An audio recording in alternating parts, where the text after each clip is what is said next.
Senator Faisal वावरा ने कहा है कि फैज़ हमीद को सज़ा इब्तिदा है, अभी 9 में बाकी है। इतने ताकतवर आदमी का एहतसाब 75 साल तारीख में नहीं हुआ।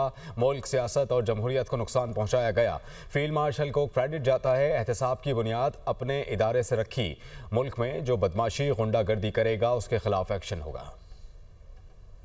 ये इब्तिदा है, प्लीज को अंडरस्टैंड करे कि ये सीक्रेट एक्ट और 4 इल्जाम के ऊपर 14 साल सजा हुई है फैज हमीद को, जिसने मुल्क, अपनी रियासत, अपने फौज, अपनी जमहूरियत, अपने पाकिस्तान को नुकसान पहुंचाया। ताकतवर आदमी का इंतखाब हुआ है, ये 75 साल की हिस्ट्री में कभी नहीं, और इसका रेडियस अभी रुका नहीं है।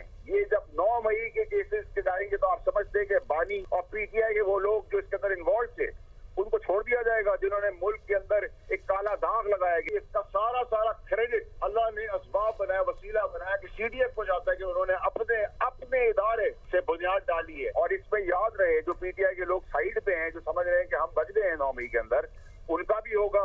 असर मिलना जैसे लोग जिन्होंने अपनी कुर्सी का नाजायज फायदा उठाया है, उस वक्त के टाइम पे फैज हमीद समेत, बानी समेत पीटीआई को जिस किस्म की कुर्सी में बैठ के फैसिलिटेशन की गई है, उन सब का रेडियस पाकिस्तान बदमाशी, गुंडागर्दी, कत्लो गारत नहीं बर्दाश्त करेगा। हर एक्शन का डबल रिएक्शन का बर्बरियत से।